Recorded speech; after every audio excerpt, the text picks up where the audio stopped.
일론 머스크는 전기차, 하늘에 있는 스타링크, 휴머노이드 로봇, 스페이스X 위성 이 모든 거를 다 아울러서 우리 생활에 들어오는 게 목표인 것 같아요. 그러다 보니까 너무 테슬라 매출 하나하나에 신경 안 쓰는 그런 분위기죠. 일론 머스크가 꿈꾸는 그림이 더 빅픽처죠.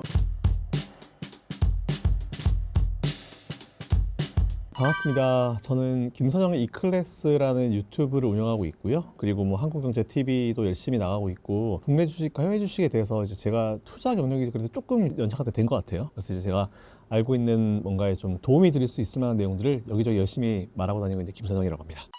최근 삼성전자의 상황은 어떻게 보고 계신가요?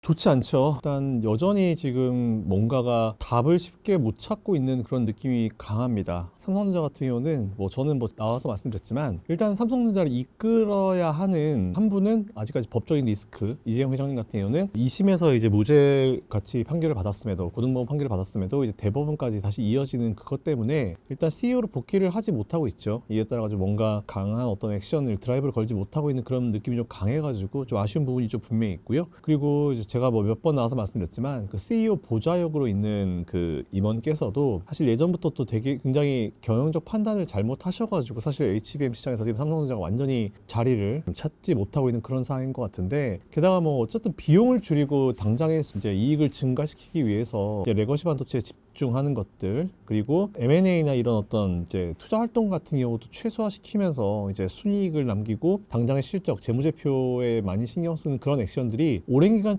동안 누적되어 오면서 지금의 삼성전자의 현재 상황을 만들었다고 생각합니다. 근데 이와는 별개로 여전히 삼성전자에는 굉장히 우수한 인력들이 그대로 남아있기 때문에 이분들이 지금 HBM4로 넘어갔을 때 그 시대를 대비해서 열심히 노력은 하고 있는 것 같아요. 근데 좀 아쉬운 부분이 분명히 있고요. 아이러니하게 이제 가장 최근에 나온 삼성 갤럭시 S25번이죠. S25가 스냅드래곤이 들어가면서 삼성 거를 버리고 이제 퀄컴 거를 넣으면서 이제 굉장히 퀄리티가 좋아졌다, 뭐 이런 얘기가 나오고 있어요. 그러니까 이게 참 아쉬운 얘기인데, 삼성이 이제 자사가 개발하고 있는 그런 제품을 칩을 넣지 못하고 물론 이제 퀄컴도 이제 워낙 유명한 회사고요. 뭐 스냅드래곤 워낙 좋은 제품인데 삼성은 원래 이제 본인들의 어떤 기술력을 항상 경쟁을 해왔었는데 다른 회사 거의 제품을 쓰고, 심지어 최근에는 YMTC 중국의 반도체 회사의 라이센스를 갖다 쓴다라는 그런 내용도 나오면서 휴대폰 사업도 그렇고 지금 서로 자기들끼리 싸운대요. 서로 자기들끼리 이제 내부에서 이제 싸우고 있다고 하는데, 저는 그게 정상적인 상황은 아니라고 봅니다. 적당하게 경쟁을 잘 시켜가지고 서로 성장할 수 있는 쪽으로 나가야 되지, 뭐 네가 이기고 내가 이기고, 혹은 뭐 임원이 짧기 때문에 난 이 기간 동안에 굳이 무리하지 않을 거야, 난 더 올라가기 위해서 무리하지 않을 거야,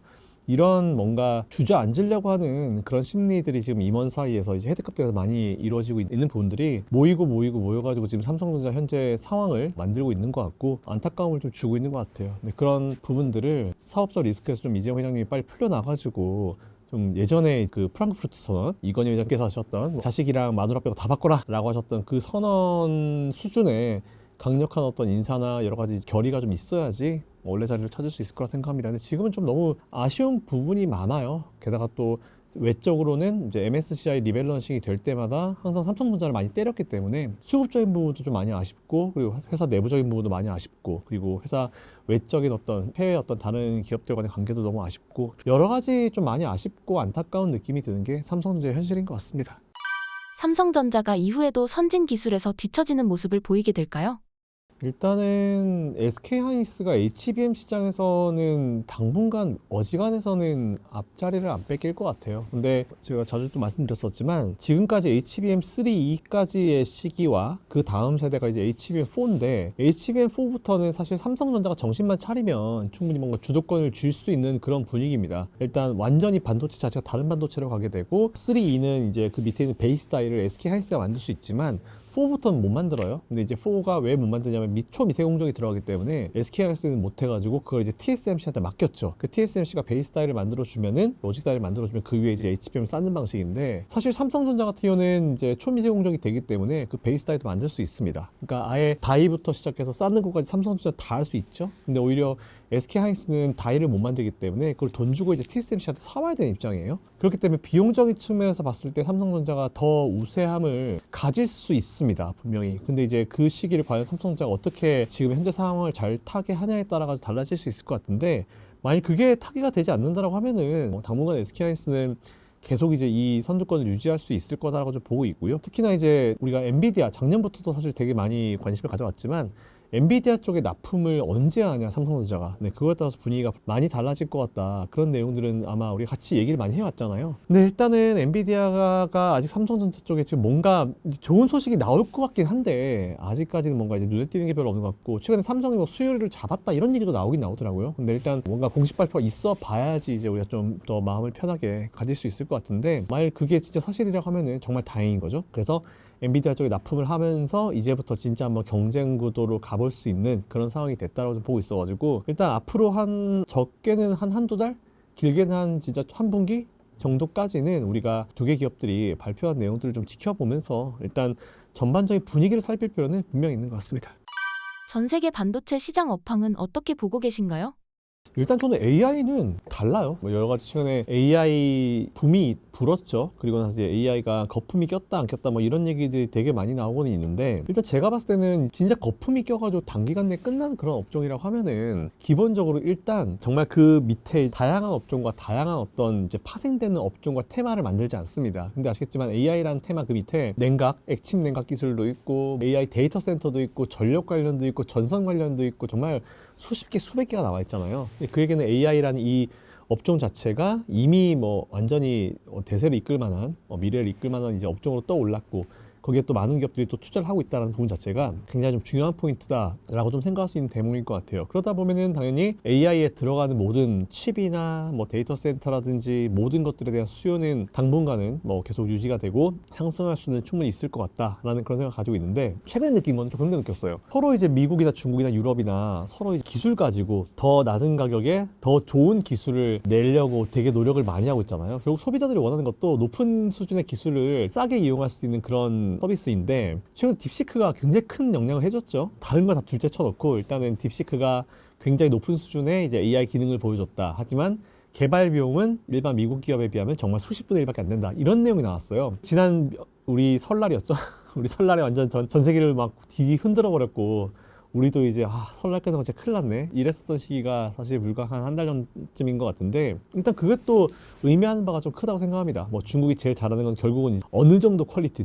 근데 중국이 높은 퀄리티를 빨리 만들지는 못해요. 근데 어느 정도 퀄리티, 그냥 쓸만한 퀄리티를 싸게 많이 뽑아내는 건 정말 잘하기 때문에 중국이 그런 어떤 긍정적인 역할을 할 수도 있을 거다라고 보고 있는데, 최근에 또 재밌는 얘기가 나온 게 싱가포르가 중국으로 들어가는 엔비디아 칩을 조사하겠다 라는 그런 내용이 나왔거든요. 그러니까 분명히 딥시크가 이제 중국에 있는 그 호퍼 낮은 모델, 저사양의 호퍼 모델로 만들었다라고 그들은 얘기하지만 아닌 거죠. 분명히 다른 쪽으로 이렇게 해서 이제 분명히 또 둘러가지고 이제 또 이제 수입이 돼서 아마 중국으로 들어갔을 가능성이 굉장히 높다라고도 보고 있고, 저는 그런 의심을 할 수밖에 없는 게 작년에도 이제 화웨이 휴대폰이 굉장히 고성능이다라고 하면서 막 휴대폰을 2번 접어가지고 하는 그런 디스플레이도 보이고 막 난리도 아니었었는데, 재밌는 거는 그 화웨이 폰을 이렇게 열어보니까 그 안에 SK 하이닉스 칩이 들어있었습니다. SK 하이닉스는 한 번도 중국에 판 적이 없는데 거기 칩이 있었죠. 그래서 제가 그때 화웨이 휴대폰이 과연 삼성이나 애플한테 큰 영향을 줄까요? 라고 물어봤을 때 제가 뭐라고 그랬냐면은 절대 주지 않을 겁니다. 왜? 화웨이는 일단 뭐 판매량이 얼마 되는 게 중요한 게 아니고 생산이 원활하게 나오는지 일단 그거부터 봐봐라. 내가 봤을 때 생산도 안 된다. 왜냐면 그런 칩이 많아야지 생산이 되는데, 어디서 휴대폰 하나 사와가지고 거기서 SK 하이닉스 칩 몇 개 뽑아가지고 그거를 이제 만든 것 같은데, 아니면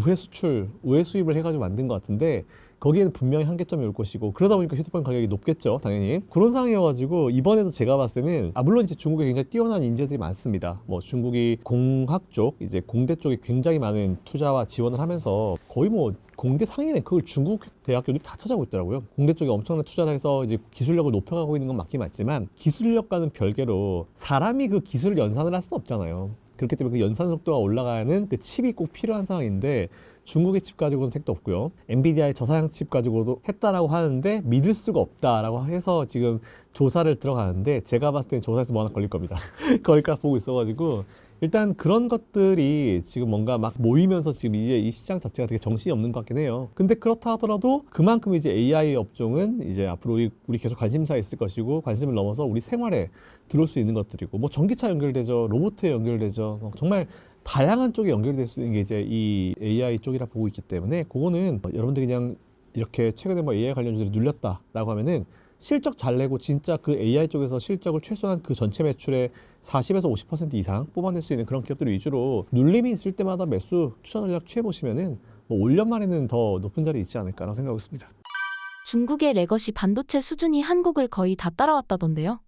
이미 그렇게 되고 있죠. 문제는 근데 다행히 삼성전자랑 SK하이닉스가 둘 다 같은 입장은 아니라는 거죠. 이제 전체 매출에서 SK하이닉스는 이미 최신 반도체가 차지하는 비중이 훨씬 더 높아졌고, 문제는 이제 삼성이 그렇게 해야 되는데 삼성은 이제 최신 반도체 매출이 안 나오니까 오히려 레거시 쪽에 더 집중을 하겠다라고 하면서, 최근에 저는 경악을 금치 못했던 기사를 하나 봤는데, 삼성이 중국에다 공장을 건설하고 중국의 레거시 반도체 시장 쪽에다가 뭔가 거기서 이제 뭘 활로를 찾아보겠다, 이런 내용이 나왔어요. 정말 경악을 금치 못한 내용이죠. 그만큼 지금 레거시 반도체에 또 집착을 하겠다는 내용인데, 삼성이 지금 해야 될 일은 그게 아니에요. 옛날 건 놔두고, 물론 옛날 거 쓰는 애들한테 팔아야죠. 중국은 이게 팔아줘야 되는데, 놔두고 빨리 초격차라는 이름의 삼성에 걸맞게 이제 빨리 새로운 제품, 신제품, 초격차 기술 있는, 정말 SK하이닉스도 따라오지 못하는, 생각 못하는 그런 기술, 이런 걸 개발하면서 앞으로 치고 나가야죠. 그러니까 제가 중국을 얘기할 때 항상 뭐라고 그러냐면은, 중국은 우리나라를 따라올 수는 있겠지만 절대 역전하지 못한다, 앞서가지는 못한다라고 얘기했거든요.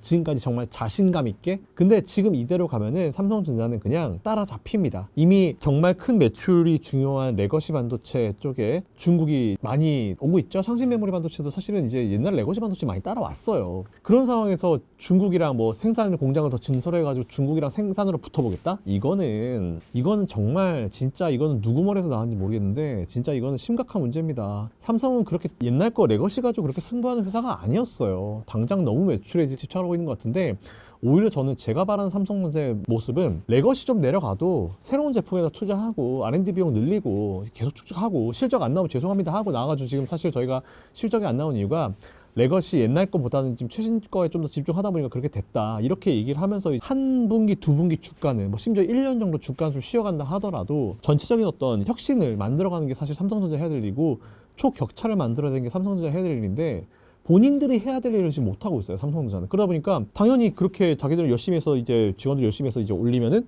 윗선에서 그냥 잘라버리죠. 무슨 보고서를, 뭐 반도체 회사가 무슨 보고서를 뭐 초등학생들도 이해할 수 있게 써오라니, 그런 말도 안 되는 소리를 하고 있고, 참 그래, 그런 거 보면은 진짜 뭔가 확실히 잘못되고 있구나라는 생각이 좀 되게 많이 들어요. 그런 사람들, 그 초등학생 수준으로 이제 써줘야지 이해해주는 사람들을 일단 날려야 됩니다. 진짜 저는 그렇게 생각해요. 반도체 전문가들끼리 지금 보면은 퀄컴이든지 뭐 엔비디아도 마찬가지고 AMD도 마찬가지고, 거기 보시면은 젠스당도 그렇고 리사스도 그렇고 반도체 정말 반쯤 미쳐있는 사람들이에요. 전기차도 일론 머스크 전 미쳐있는 사람이에요. 스페이스X 미쳐있거든요. 근데 삼성전자만 지금 반도체 회사고 전자회사인데, CEO는 오케이, 이재용 회장님은 원래 이 네트워크가 뛰어난 분이니까 그거로 이제 장점을 주지만, 그 밑에 경영을 해야 되는 사람들 있잖아요. 보좌역이라고 하는 사람들, 그런 사람들이 이런 모든 판단권을 가지고 있으니까 밑에서 아무리 직원들이 열심히 좋은 내용을, 좋은 걸 개발해가지고 올린다 하더라도, 야, 비용 들어 하지 마, 이거 하면 당장 매출 안 나오다 하지 마, 이런 식이니까 당연히 제가 거기 직원이라 하더라도 난 여기서 일 못하겠다, 짜증나서 SK에서 넘어갈 것 같아요. 실제로 많이 넘어갔고, 실제로 중국으로도 넘어갔고, 그러니까 이건 사실 삼성전자가 잘못한 거예요. 거기 있는 사람들이 잘못한 겁니다. 그러니까 이런 것들이 빨리 정리가 되어줘야지 저는 삼성도 분위기가 바뀔 수 있을 거라 봐요. 그러니까 지금 뭐 중국에다 공장을 지어가지고 중국의 그 엄청난 생산이랑 붙어보겠다? 이건 정말 아메바적인 발상입니다. 삼성은 그냥 원래 잘하던 대로 치고 나가야죠. 디스플레이 그러고 있잖아요. 디스플레이 뭐 열심히 중국에 뭐 LCD 따라오고 뭐 LED 따라오고 OLED 따라오면 삼성 뭐 그 뭐 더 대단한 디스플레이 만들면서 앞으로 치고 나가잖아요. 그게 원래 삼성전자 해야 될 일이에요. 비싼 걸 팔고, 그리고 이제 그렇다 하더라도 일반 좀 오래된 디스플레이 같은 경우도 OLED 같은 것도 좋은 퀄리티로 이렇게 붙어주고 이렇게 해야 되는데, 그게 좀 안 돼가지고 좀 되게 아쉬운 부분이 분명 있습니다. 그래서 저는 삼성이 뭐 파운드리 사업부 이쪽 레거시 반도체가 중국에서 뭐 사업 속도를 내고 있다, 이게 어떻게 영향을 줄 것 같나, 정말 아메바적인 발상이고 삼성의 미래를 봤을 때는 정말 좋지 못한 판단이다 라고 생각합니다. 근데 사실 이런 만행을 저지르고 있다는 거를 우리 주주들이 안지 얼마 안 됐죠. 설마 썰로 남았는데 썰이 아니더라, 이게 팩트더라, 이런 식이니까. 그래서 어쨌든 뭐 지금 그렇다 하더라도 삼성전자 같은 경우는 우리나라 제일 중요한 기업이에요. 그리고 위에서 이제 그 의견들을 잘라주는 사람들이 문제인 거지, 그 밑에 있는 직원들은 여전히 이제 엘리트 직원들입니다. 대단한 직원들이고, 직원들이 이제 이 우수한 회사이기 때문에 저는 사실 제가 바라는 삼성전자는 그냥 그 열심히 한 직원들한테, 테슬라가 그렇대요. 테슬라나 아니면은 엔비디아 같은 회사들 있잖아요. 거기는 너희 열심히 일해, 밥 먹어? 그냥 시켜 먹어. 여기서 다 먹어, 그냥 알아서 다. 먹는 거, 입는 거 회사에서 다 책임져 줄 테니까 너희는 열심히만 일만 해줘. 딱 이거래요. 연봉,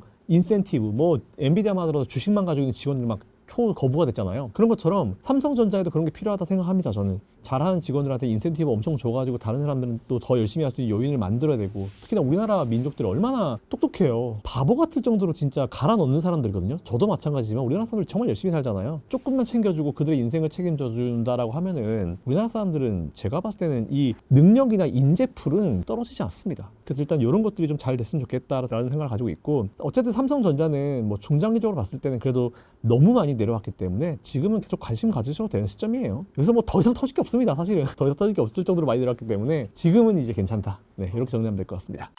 트럼프 정책에 따른 2차 전지 악재는 이미 다 반영된 상태일까요? 2차 전지 악재는 뭐 너무 많이 반영돼 있죠.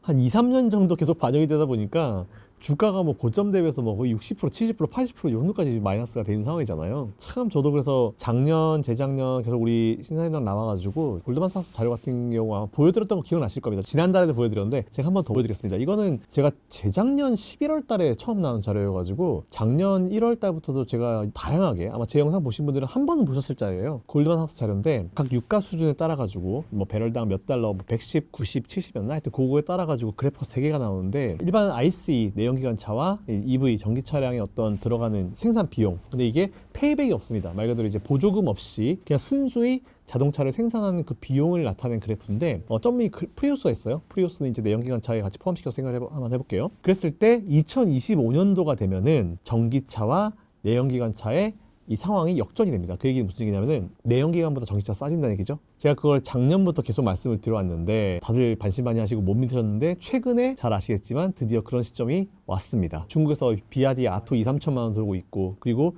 우리나라의 스포티지 내연기관차가 뭐 4천만 원, 5천만 원 시대가 됐으니까 이미 이제 내연기관차와 전기차의 어떤 이 가격 경쟁력은 시작이 되고 있는 것 같고, 그리고 그 차를 생산할 때 비용조차도 배터리 가격이 계속 많이 떨어지니까 오히려 지금 전기차 생산 비용이 일반 내연기관차보다 더 싸져버리는 그런 상황이 발생했어요. 자, 이런 가운데 이제부터는 다들 많은 분들이 걱정하시는 내용들이 그런 거겠죠. 과연 이제 전기차에 대해서 언제 수요가 살아날 것인가에 대한 부분인 것 같은데, 이미 저는 어느 정도 이제 입질은 충분히 되고 있다고 봐요. 뭐 중국이 지금 보면 아시겠지만 비아디 가지고 되게 싸게 팔고 있잖아요. 근데 갑자기 우리나라 현대기아차에서도 비아디와 우리나라에서 붙어보기 위해서 자동차 가격을 내리겠다, 이런 내용이 나오고 있어요. 그리고 최근에 한참 이제 전기차 붐이 불 때 테슬라가 뭐 전 세계에 아무리 비싼, 그때 유럽, 러시아, 우크라이나 전쟁 발생해가지고 막 배터리 가격이 엄청 올라가가지고 전기차 가격이 엄청 올라갈 때도 시장 점유율을 찾아와야 되니까 테슬라가 사실은 배터리를 다 쓸어 갔잖아요.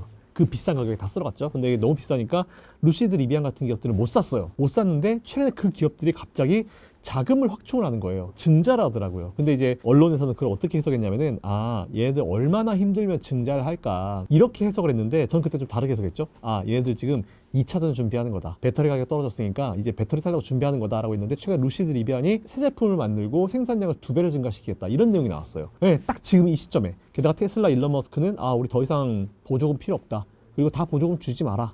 한번 붙어보자. 이런 식으로 나왔거든요. 그러니까 보조금을 주지 말라라고 하는 거는 그만큼 이제 테슬라가 보조금 없이도 자생할 수 있는 시기가 됐다는 거죠. 오히려 내연기관차보다 가격이 떨어지고 나니까 오히려 어느 수준이 딱 넘어가게 되면은 전기차에 대한 수요가 이제 한번 딱 살아붙기 시작하면서 그때부터 정말 탄력을 받을 거거든요. 그래서 아마 제가 봤을 때는 그런 시기가 올해 2025년 기준이다라고 지금 표에도 나와 있고, 그게 작년 그리고 재작년 말부터 제가 계속 보여드리면서 설명을 드린 자료이기 때문에 아마 올해가 진짜 중요한 시점이 될 것 같아요. 그래서 정리해드리면은 악재는 이미 다 반영이 되었다. 그리고 투자하시려면 지금 오히려 강력한 투자지, 지금은 도망갈 시점은 전혀 아니다. 뭐 다 마찬가지예요. 에코프로 그룹도 마찬가지고 포스코 그룹도 마찬가지고 다 마찬가지입니다. 저는 오히려 가능하다 봅니다. 뭐 앞에서 쭉 설명드린 그 내용을 그대로 참고하시면 될 것 같고요. 그러니까 제일 중요한 거는 이제 주변인들을 좀 우리가 볼 필요 있잖아요. 제가 예전에 막 화웨이의 휴대폰이 생산량이 엄청 많이 나와가지고 뭐 애플의 판매량을 이겼다 이런 얘기 나왔을 때 진짜 그거 가지고 무서워야 될 시기가 어디다? 예를 들어서 화웨이가 전 세계 휴대폰 시장의 뭐 한 10%를 차지한다, 뭐 20% 차지한다, 예를 들어서 그렇게 되면은 내 주변 친구들 중에 10명 중에 한두 명 정도가 화웨이 휴대폰을 사용을 하는 게 보이는 그 시점쯤 됐을 때 걱정을 해야 된다. 오히려 중국은 자기들이 생산해서 자기들이 보통 많이 쓰기 때문에 너무 그런 거 신경 쓸 필요 없다라는 그런 말씀을 드렸는데, 일단 저는 2차 전지 같은 경우 이 똑같은 시장 같은 경우에도 같다 봐요. 뭐 지금 일단 여러 가지 뭐 중국에 대한 이슈도 있고 되게 다양한 이슈가 있긴 있는데, 오히려 저는 올해만큼은 캐즘은 끝났다. 캐즘이 끝났다 보고 있기 때문에 캐즘은 끝났고 이제는 뭔가 반격을 한번 노릴 시기가 됐는데, 주변에서 일단 아직까지 아무도 비아디 차가 배에 떠 있어요. 아직 배 타고 있어요. 못 내립니다. 아직까지 보조금이라든지 이런 것들이 전혀 정해진 게 없기 때문에 우리나라에 내리지를 못하고 있습니다. 그래서 계속 지금 뭐 비아디 차 산 사람들의 이 인도 시기는 늦어지고 있는데 일단 못 팔고 있어요. 중요한 건 못 팔고 있다는 사실이 되게 중요한 것 같고, 일단 판다 하더라도 저는 이제 일본 같은 케이스가 될 것 같아요. 일본에서는 비아디가 실패했거든요. 근데 실패했는데 사람들이 일본에서 꽤나 괜찮다라고 이제 인식을 하고 있는 이유가 뭐냐면, 비아디가 언제까지 몇 대를 팔겠다라고 했는데 택도 없게 못 팔았습니다. 그러다 보니까 갑자기 옆에 만만한 도요타가 보이는 거죠. 도요타보다 우리가 전기차를 많이 팔았어 라고 하면서 도요타를 이겼다라는 기사를 엄청 냅니다. 하지만 도요타는 딱히 그렇게 전기차에 그렇게 크게 관심 있는 기업은 아니죠. 네, 보통 이제 여기는 하이브리드 이쪽 라인들이 많기 때문에, 그러니까 관심도 없는 애 잡고 이겼다. 뭐 도요타는 사실 네임밸류만 보면 전 세계 최고의 회사이기 때문에 거기 내에서 일본 본토에서 뭐 도요타를 이겼다. 누가 보면 자칫 잘못, 그자 잘못 보면 야 이거 진짜 정말 비아디가 엄청나겠는데 하겠지만 아닙니다. 저는 우리나라에서도 그렇게 똑같은 상황이 될 수 있을 거라 봐가지고 참 전 비아디가 되게 걱정돼요. 비아디가 우리가 알고 있는 건 이상의 부채를 가지고 있고 말이 되게 많더라고요. 물론 이제 우리가 뭐 그걸 관여할 바는 아니지만 중국 정부가 이제 지원금을 주지 않으면 망할 수 있는 회사 리스트에도 비아디까지 있더라고요. 심지어 저는 나머지 90몇 %는 다 망하고 비아디는 괜찮을 거라 봤는데 비아디도 그렇게 쉽지 않은 상황이긴 하더라고요. 어쨌든 이런 걸 봤을 때 일단 올해는 정말 중요한 시기가 되지 않을까. 중국이 아무리 들어온다 하더라도 그렇게 생각합니다. 올해 2차 전지 업황 전망을 위해서 어떤 뉴스에 주목해야 할까요? 일단은 뭐 그 시나리오대로 흘러가는 걸 우리가 확인을 하려고 하면은 판매량이 증가해야죠. 근데 우리가 중국에서의 어떤 판매량이 중요하다 이렇게 되게 생각을 많이 하시잖아요. 근데 그것보다는 본토에서 얼마나 생산되고 소비가 많이 되는지를 일단 우리가 좀 볼 필요가 있을 것 같아요. 그래서 다른 것보다는 뭐 중국의 뭐 판매량 이것보다는 그냥 전체적인 판매량, 전 세계적인 판매량이 얼마나 다시 늘었는지 줄어들었는지, 사실 이게 제일 중요합니다. 그리고 아무래도 전기차 시장의 대장은 이제 테슬라이기 때문에 테슬라 위주로 좀 생각을 해보시면 좋겠다라는 좀 생각을 가지고 있고요. 이것과 함께 오히려 좀 계속 체크를 해야 될 부분은 뭐 어쨌든 실적이죠. 실적. 근데 중국을 뺀 실적이 오히려 좀 더 유리한 것 같아요. 중국은 당분간 보조금 줘가지고 비아디로 승부를 걸 거기 때문에 중국을 이겨먹는 건 쉽지는 않을 겁니다. 근데 중국을 제외한 나머지 국가들에서 얼마나 성장을 하는지 일단 우리가 요거를 좀 지켜보실 필요가 있을 것 같다라고 좀 정리해드리고요. 반등 시점 같은 경우는 제가 봤을 때 이미 소규모의 반등은 시작이 됐다라고 봅니다. 근데 이게 중요한 게 뭐냐면 반등을 하고 나서 수급도 중요하지만 심리가 살아나야 돼요. 근데 지금 2차전지 투자하고 계신 분들 심리 완전히 바닥이거든요. 지금 더 이상 막 내려가기가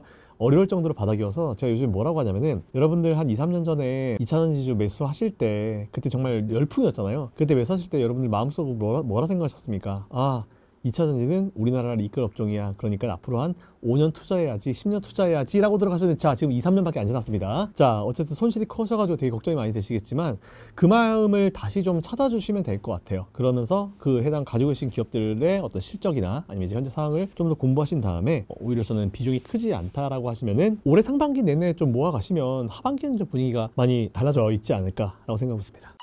올해 2차 전지 시장에서 주목할 기업은 어디인가요? 일단 항상 이제 예전에 뭐 다른 수많은 업종, 수많은 테마들을 봐온 결과로서 원래 잘 하던 애들이 거의 잘 해요. 에코프로 그룹 같은 경우는 에코프로나 에코프로 BM 위주로 한번 좀 보실 필요가 있을 거다라고 생각하고 있고, 포스코 그룹은 이제 최근에 또 포스코는 야 이게 사실 우리나라 2차전지 기업들이 대단한 게 뭐냐면 한 2, 3년 동안 시장이 그렇게 언론이 그렇게 기사로 많이 때리고 막 엄청 욕을 했죠. 뭐 당장 여긴 너무 고평가고 망해야 되는 뭐 거의 뭐 망해야 되는 업종 취급을 계속 해왔던 게 사실인 것 같은데, 그럼에도 불구하고 이 회사들은 그냥 모든 이제 공격을 다 맞아가면서 꾸역꾸역 이겨내가면서 투자를 했습니다. 그리고 원자재 가격을 더 낮추기 위해서 노력을 했고, 원자재를 직접 수입하려고 막 광산에도 투자하고 뭐 염수 뭐 이쪽도 개발하고 막 이런 것들이 계속 진행이 되어 왔거든요. 그러니까 시장에서 개인들이 욕을 하든 말든 상관없어요. 그 기업들은 어쨌든 자기들의 어떤 미래 먹거리를 생각해가지고 계속 투자를 늘려온 그런 기업들이기 때문에 오히려 저는 그런 것들이 좀 먹힐 거다라고 좀 보고 있어서, 오히려 포스코 그룹 내에서는 포스코 홀딩스가 제가 봤을 때는 그래도 제일 안전하게, 묵직하지만 제일 안전하게 투자할 수 있는 좋은 기업이 아닌가. 사실 많이 내려왔어요 지금. 그리고 지금 이 정도 가격이면요 그냥 아무 생각 없이 매수하셔도 되는 그런 가격대입니다. 근데 대신에 이제 분할로 좀 접근하시는 게 좋겠다라는 그런 생각은 분명히 있어요. 언제까지 분할로 하느냐, 최소한 우리나라 정치적 불확실성이 한 이번 3월달 내면 아마 어떤 식으로도 결론이 나겠죠. 그럼 이제 분명히 분위기를 잡을 수 있을 것 같아서 저는 3월달, 최대한 3월달 내에 이제 최대한 빨리 뭐 분할 매수를 좀 해놓으시는 게 전 좋다라고 생각을 합니다. 2차 전지 업황의 정치적 이슈가 큰 트리거로 작용할까요? 지금 우리나라 증시를 봤을 때 외국인들이 우리나라를 참 불안하게 생각하죠. 그런 제일 큰 이유가 정치적 불확실성이고, 우리가 또 아까 일부에서 잠깐 다뤘지만 관세, 매일 자고 일어나면 뭐가 나와요. 항상 자고 일어나면 항상 뭔가 나와가지고 이 관세 이슈가 사실은 굉장히 많이 이제 좀 괴롭히고 있죠. 그러면서 근데 사실 관세 이슈가 나오면은 우리나라도 누군가가 이제 우르르 막 관련 회사들 데리고 와가지고 미국이랑 이제 협상을 해야 될 거 아니에요. 근데 그 협상 테이블 앉을 사람이 없네? 그런 상황이어서 어쨌든 뭐 이게 어느 방향이든 상관없어요. 대통령직이 유지가 되든 유지가 안 돼서 다른 분이 뽑히든지 간에 어쨌든 헤드쿼터가 빨리 좀 생겨야지 우리나라도 미국이 우리나라한테 관세를 먹였을 때 딱 가가지고 뭐 삼성이든 뭐 우리나라 대기업 총수들만 수십 명씩 쫙 데리고 경제 사절단으로 딱 미국 가가지고 양보할 건 양보하고 가져올 건 가져오고 전 산업군에 대해서 그렇게 할 수 있어야지 우리나라는 좀 더 빨리 분위기가 안정을 찾을 수 있지 않을까라고 생각하고 있습니다. 미중 갈등이 국내 2차 전지 업황의 호재로 작용할 수 있을까요? 그러니까 지금 근데 관세에서 제일 중요한 포인트는 그거예요. 과연 미국에 이 공장이 있는지 없는지. 근데 우리나라 2차 전지 기업들은 이미 미국에 있습니다. 공장들이 삼성 그리고 SK나 뭐 이런 기업들이 LG엔솔 같은 기업들이 다들 미국에 공장이 있어요. 그렇기 때문에 오히려 저는 좀 더 안전할 수도 있을 것 같다라는 생각인데, 이미 공장에 있는 건 또 오히려 트럼프 입장에서는 그거 나 있을 때 한 거 아니잖아. 바이든 있을 때 한 거잖아. 자, 나한테도 뭔가 뭐 선물을 좀 줘보지 그러니 이런 식으로 아마 분명히 나올 거기 때문에 더 뭔가 싸들고 가야 될 것 같아요. 미국에다 더 투자를 해주고 더 이제 생산시설 늘려주고 그쪽에 노동 좀 이제 잡아주고 뭐 그런 액션이 나와야지 아마 좀 회피할 수 있을 것 같은데, 우리나라는 뭐 워낙 잘 빌드업이 되어 있기 때문에 미국의 공장을 잘 증설해놨기 때문에 제가 봤을 때는 이런 관세를 먹인다고 했을 때 전반적인 업종에 대해서 다 좀 걱정이 될 수 있긴 있겠지만 뭐 너무 크게 마음 쓰실 필요는 없을 것 같다는 생각 가지고 있어요. 사실은 피해갈 수는 충분히 있다. 하지만 정치적 불확실성이 좀 사라져야 된다. 딜을 해야 된다. 일단 우리나라도 인건비가 그렇게 싼 편은 아니지만 미국은 더 비쌉니다. 그래서 미국의 공장을 지으면은 우리나라 같은 경우는 지금 여러 개로 고생을 하는 거죠. 첫 번째로 일단 우리나라 노동시장에 별로 도움이 안 됩니다. 미국의 노동시장은 도움이 되겠죠. 그리고 일단 우리나라도 이제 인건비가 최근에 좀 열심히 올라오고 있지만 미국은 일단 비쌉니다. 인건비, 비용에 대한 부담이 분명히 있을 거예요. 자, 그리고 미국에서 일한다. 그럼 이제 그 친구들한테 원화로 돈을 줄 수 없습니다. 달러로 돈을 줘야죠. 자, 달러 비쌉니다. 그래서 지금 정말 총체적 난국인 그런 상황이다라고 좀 보고 있어가지고, 일단 뭐 미국의 공장을 증설한다라고 하는 건 우리가 좀 다양한 걸 좀 포기하고 미국에 투자한다라는 그런 어떤 느낌을 줄 수 있는 거, 네, 그 정도라고 봐요. 아유, 심지어 뭐 트럼프 최근에 뭐냐, 비자도 이제 돈 받고 70억? 1인당 70억? 이야, 그거 보면서 제가 거의 뭐 경악을 금치 못했는데, 그 정도로 지금 뭔가 이제 자국의 어떤 부채비율을 줄이려고 엄청난 노력을 하고 있으니까 뭐 그럴 수도 있을 것 같긴 해요. 에코프로 그룹주의 올해 전망은 어떤가요? 다행히 전기차 캐즘 상황이고 배터리에 대한 어떤 손실이 뭐 실적이 굉장히 좀 좋지 못한 상황이잖아요. 근데 항상 제가 말씀드리지만 실적은 그냥 YOY잖아요. 전년 동기 대비. 그래서 제가 항상 그런 어떤 YOY의 함정에 빠지지 마라, 네, 이런 제가 표현을 좀 많이 썼었는데, 어쨌든 저는 작년에 비해서는 좀 많이 빠질 수 있지만 우리가 바꿔 생각해 보면은 올해 실적이 되게 안 좋잖아요. 올해. 그러면은 내년엔 어떨까요? 조금만 좋아져도 엄청 좋아 보이는 효과가 나오거든요. 작년 1분기 때부터 너무 안 좋았기 때문에 올해 1분기나 이럴 때 발표되는 게 작년보다 조금이라도 좋으면은 확 좋아졌구나, 이런 심리가 나오면서 수급이 확 살아날 수도 있거든요. 그러니까 수급이 언제 이렇게 확 살아날지 그 트리거는 사실 아무도 모르는 부분이기 때문에 일단 저는 이제 에코프로 그룹주 전반적으로는 이제 긍정적으로 생각합니다. 근데 문제가 뭐냐면 어쨌든 제가 에코프로 그룹을 투자할 때 예전에 뭐 되게 많은 계열사들 있잖아요. 근데 예전에 좀 잘했던 애들이 다시 잘할 가능성이 크다라고 좀 보고 있어가지고 저는 에코프로나 에코프로 BM 같은 기업들 위주로 투자를 하시는 게 저는 맞다고 봐요. 네, 그래서 뭐 작년에 나왔으면 뭐 강력하게 에코프로를 매수를 하셔라고 말씀 못 드렸을 텐데 지금 정도면 좀 말씀을 드릴 수 있을 것 같다 라는 그런 생각을 좀 가지고 있어서, 일단 에코프로 그룹들은 전반적으로 좋고, 그리고 최근까지 이제 이 업종 자체가 워낙 어려울 때 에코프로는 그냥 계속 투자했습니다. 계속 투자하고 새 제품 만들고 계속 그런 식이었기 때문에, 그래서 최근에 보면 막 그 얘기도 나오잖아요. 양극재 우리나라 거 갖다 쓰겠다, 일본에서. 심지어 그러니까 일본에서 사실은 저는 좀 놀란 게 뭐냐면, 일본에서 파나소닉이죠. 파나소닉이 이제 미국 공장이 있는데 그 공장에서 이제 배터리, 어차피 파나소닉 배터리는 다 테슬라 들어갑니다. 근데 그 자기가 만드는 미국의 공장에서 테슬라를 주기 위해서 만드는 그 배터리에 양극재를 우리나라 걸 쓰기 위해서 협의를 하고 있다, 이런 내용이 나왔거든요. 이런 말 다 한 거예요. 왜냐하면 우리가 일단 일본이 어떤 나라인지를 봤을 때, 첫 번째, 일본은 그런 기술에 대해서는 굉장히 뛰어납니다. 기초 이 화학 같은 기술에 대해서 굉장히 뛰어난 국가이고 그거에 대한 자부심이 충분히 있죠. 그래가지고 절대로 그들은 남 거 안 씁니다. 일본은 절대로 남들 거 안 써요. 자기들 거만 쓰거든요. 근데 우리나라 기업들, 양극재 기업한테 부탁을 했다라고 하는 거는 그만큼 이제 우리나라가 양극재 잘 만든다는 그런 얘기겠죠. 그래서 오히려 이런 거를 봤을 때 저는 에코프로 그룹이 워낙 이제 떴잖아요. 그래서 아마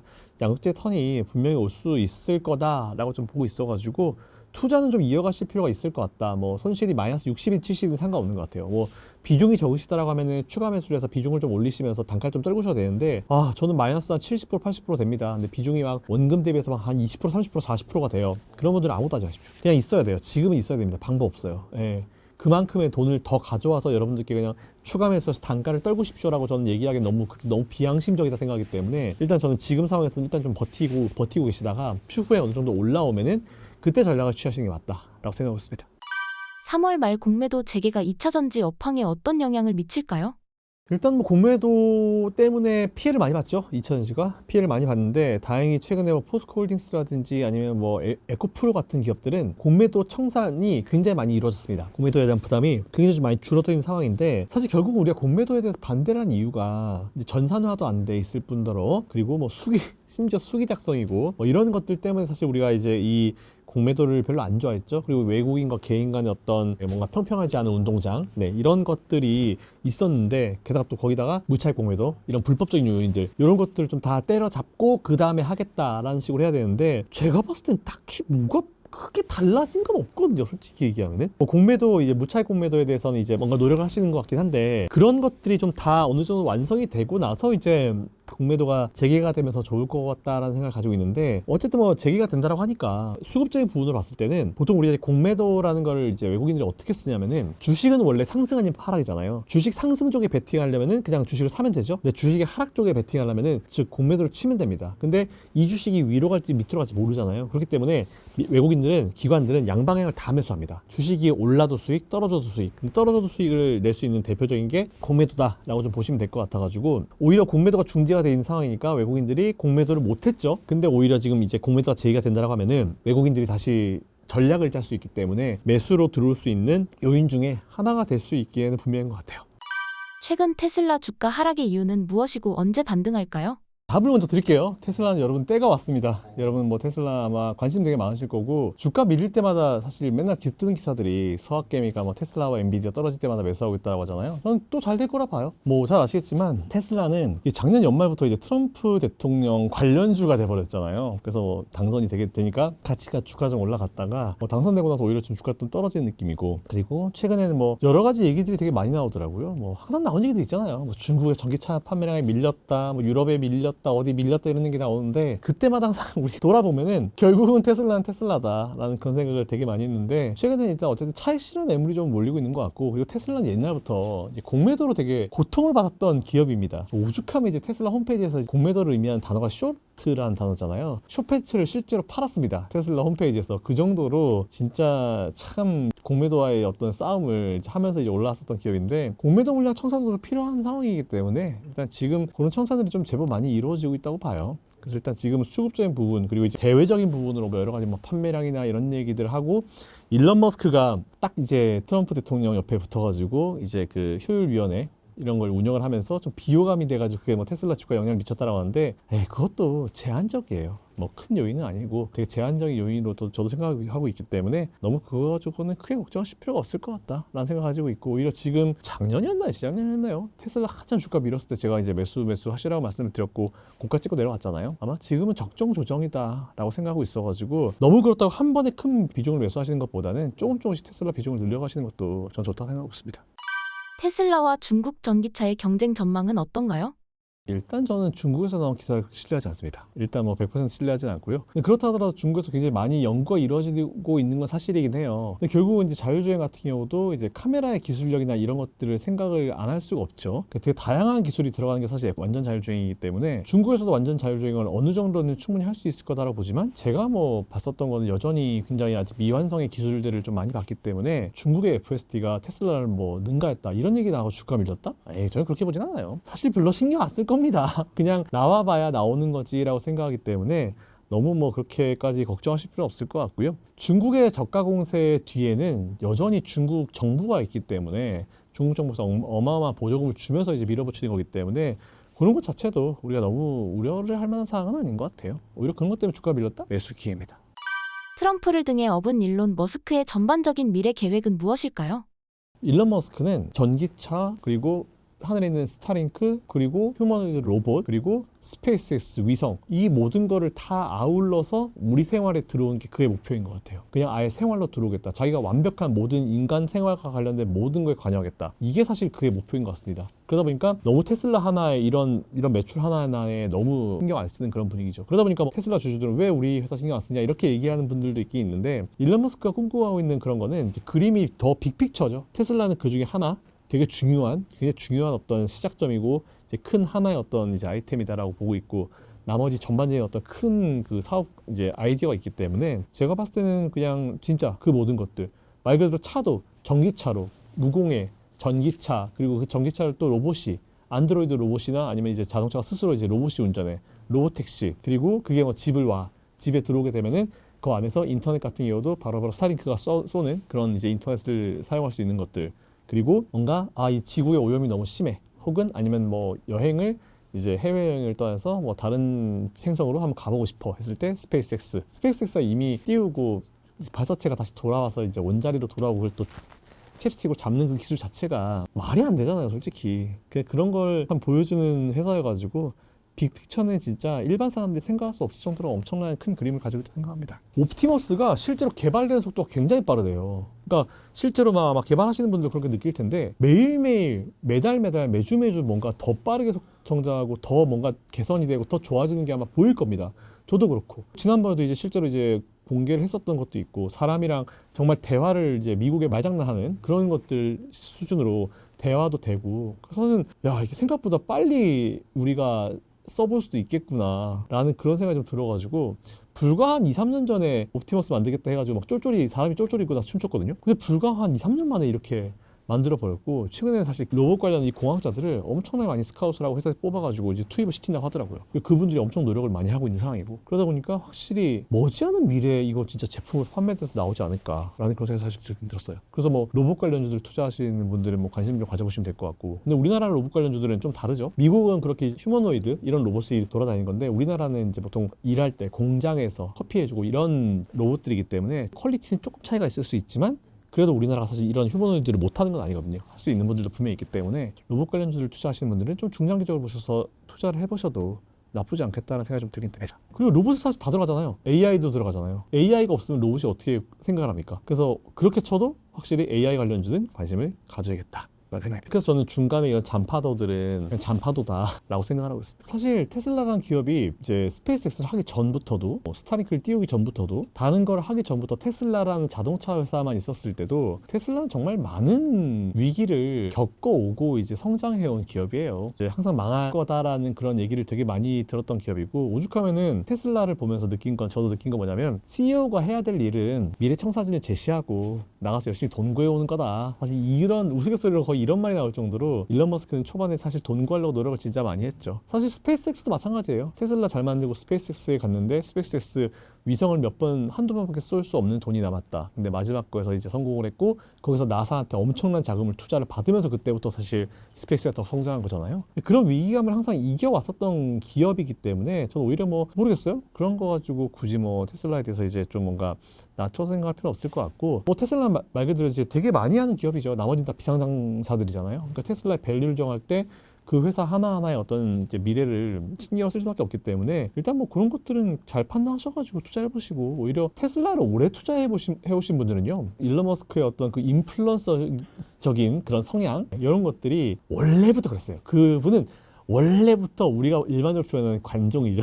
관심을 받고 싶어하는, 옛날부터 그렇게 스타성이 있는 분이었고, 옛날에는 사실 그렇게 되게 유명한 회사가 아니었고, 망할 수밖에 없는 왜 머리 심기 전에 일론 머스크 머리도 별로 없잖아요. 그랬던 형님이었는데, 이제는 진짜 세계적인 회사가 돼가지고, 옛날에 뭐 백날 트위터 써도 누가 별로 안 봐주던 시기를 넘어가지고 지금 한마디만 쓰면 이게 수만 명, 수천 명한테 다 이제 똑같이 리트윗이 되잖아요. 인플루언서가 됐죠. 그렇기 때문에 오히려 또 이분의 한마디에 더 이제 시장이 좀 신경을 많이 쓰고 있는 것 같은데, 제가 정확하게 드릴 수 있는 말씀은 그분은 원래부터 그랬습니다.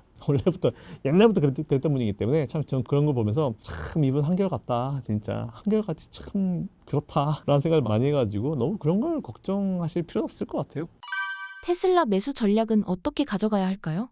테슬라는 명확해요. 그냥 실적에 대한 부분도 뭐 중간에 뭐 단기적인 부분들, 뭐 중국에서 판매량이 줄어든다거나 뭐 이런 것들, 계절적 요인이나 뭐 이런 것들에 대해서 좀 이제 왔다 갔다 하긴 하는데, 매수 타이밍은 하나는 진짜 정확한 게 있어요. 되게 뭔가 억울한 기사들이 되게 많이 나오고 있잖아요. 누가 봐도 억울한 기사들이 되게 많이 나오는 거. 예, 굉장히 억울한 기사들이 많이 나온 상태에서 그게 신경 쓰여가지고 주가가 밀어버린다? 그런 경우에는 거의 10중 8구 매수 기회더라고요. 뭐 예를 들면은 중국에서 판매량이 중국차한테 뒤떨어졌다. 그리고 영국에서 뭐 판매량이 뒤떨어졌다. 이런 내용도 있잖아요. 그리고 지금 테슬라는 어쨌든 잠깐 이제 최근에 막 판매량 자체가 좀 줄어들고 수출량도 좀 줄었다고 하는데, 수출량이 줄어든 게 문제가 아니에요. 왜냐하면 수출량은 이제 수출을 했을 때 그 나라에서 어느 정도 필요한 물량이 있기 때문에 수출하는 거잖아요.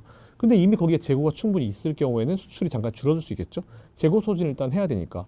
그래서 수출량이 중요한 게 아니고 실제로 이제 얼마나 그 생산을 해내 가지고 이제 수요와 이제 생산이 맞춰지느냐. 사실 그게 사실 제일 중요한 부분이기 때문에 저는 뭐 중국의 생산량 가지고 중국의 판매량 가지고 너무 마음 쓰실 필요는 없다라고 보고 있고, 실제로 지금 최근에 테슬라가 1월, 2월 달까지 뭐 유럽이나 이런 데서 판매가 좀 떨어지는 이유가 모델 Y가 새로 나왔습니다. 모델 Y가 새로 나왔고 되게 이쁘더라고요. 그러다 보니까 뭐 재고에 대한 부분을 정리를 해야 될 것이고, 그리고 이제 뭔가 새로 판매 전략 자체가 지금은 이제 뭔가 짜져 있지 않은 상황이기 때문에 잠깐 좀 붕 뜨는 기간이 있어요. 근데 그 기간 동안에 뭐 BYD가 많이 팔았다 그래가지고 BYD가 더 앞선다? 얼마 전에 무슨 통계를 봤는데 중국 차는 한 80에서 90%가 본국에서 판매가 된다라는 그런 내용이 나오더라고요. 근데 테슬라는 본국에서도 팔리지만 전 세계에서 다 팔리잖아요. 두 개의 차이가 있는 거죠. 중국은 뭐 애국 소비 해가지고 이제 자국이 생산, 자국이 팔고, 이제 자기들이 생산하고 자기들이 팔고 자기들이 매출 만들고 자기들끼리 나눠 먹고 이런 분위기인데, 테슬라는 좀 다르기 때문에 그거는 좀 우리가 계속 좀 눈여겨볼 필요가 분명히 있는 이슈인 것 같습니다. 신사임당 구독자분들께 한마디 부탁드립니다. 제가 작년부터 빠르면은 1분기 중후반, 좀 느리면은 뭐 2분기 초중반에는 미증시를 포함해서 조정이 좀 올 수 있을 것 같다라는 말씀을 드렸어요. 근데 사실 그게 조정이 빨리 오면 올수록, 혹은 깊으면 깊을수록 올 연말에 우리가 맞이할 지수의 어떤 상승률이나 종목의 상승률은 굉장히 높을 것이다. 뭐 사상 최고치를 갈아치고 끝낼 것이다. 특히 지수는 뭐 미국이도 우리나라도 마찬가지입니다. 그렇게 말씀을 드렸는데, 일단은 뭐 지금 미국은 적절한 조정이에요. 이거는 뭐 지금 트럼프가 막 관세를 먹이겠다 해서 그것 때문에 주가가 밀리잖아요. 사실 근데 말이 안 되는 게, 미국이 관세를 먹이면요, 그 미국한테 좋은 거예요. 미국은 좋은 거죠. 자국의 지금 수출과 무역을 잡으려고 지금 딴 나라한테 지금 세금을 먹이는 거잖아요. 전 제가 봤을 때 좋은 거거든요, 그거는. 그러니까 미국한테 나쁠 게 없습니다. 뭐 다른 나라의 관계? 뭐 언제는 뭐 미국이 그런 거 신경 썼습니까? 안 씁니다, 원래 그런 거. 그렇기 때문에 괜히 그런 거 가지고 미증시가 밀린다? 오히려 매수 기회로 삼으시면 될 것 같고, 미증시는 그냥 차익 실현을 한번 해주고 끊어줘야 되는 시점에서 적절하게 끊어주고 적정 조정이 이루어지고 있는 과정이라고 생각하니까, 그거는 그렇게 생각하셔가지고 투자를 올해도 그냥 이어가시고, 눌릴 때마다 올해도 저는 M7이 이끌 거라 봐요. 그렇기 때문에 M7 위주로 여러분들이 매수하고 싶으신 종목들을 뭐 아무거나 다 매수하셔도 되지만, 애플은 모르겠네요. 저는 항상 애플에 이제 팀 쿡이 빨리 내려와야 된다고 생각하는 사람이기 때문에 일단 뭐 그거는 농담반 진담반이지만 사실 진담이 한 80%입니다. 농담이 20%고. 자, 그래서 그런 내용 생각하셔가지고 미국 주식에 투자 이어가시면 좋을 것 같고요. 그리고 국내 주식, 우리나라 같은 경우는 어쨌든 정치적 불확실성이 사라져야 돼요. 근데 지금 3월이잖아요. 빠르면 2주 안에 해결이 될 수 있습니다. 뭐 결과가 나올 수 있어요. 그렇게 되면은 4월이든 5월이든 대선을 하겠죠. 뭐 하든 안 하든 상관없는 것 같아요. 이 불확실성 자체가 사라지게 되면은 우리나라 증시는 그걸 또 오히려 이제 불확실성 제거로 하면서 지수를 끌어올릴 수 있기 때문에, 오히려 올해 같은 경우는 상승률만 따져보면, 1월 때보다 상승률만 따져보면은 우리나라가 미국을 앞설 가능성이 충분히 있다. 실제로 1월 때보다 그렇게 진행되고 있고, 지금도 그러고 있기 때문에 될 수 있고, 연기금이 최근에 밑에서 계속 받쳐주고 있어요. 수십 거래 연속 매수를 해주고 있는데, 연기금은 지금 매수한 물량을 코스피가 3,000이나 3,100포인트까지 갈 때까지 물량 안 내놓을 겁니다. 연기금이 매수한 종목들 위주로 매수하시면 되는데, 다들 반도체 2차전지 매수합니다. 그거 참고하셔가지고 투자해보시면 될 것 같고요. 전 다음 달에 뵙겠습니다.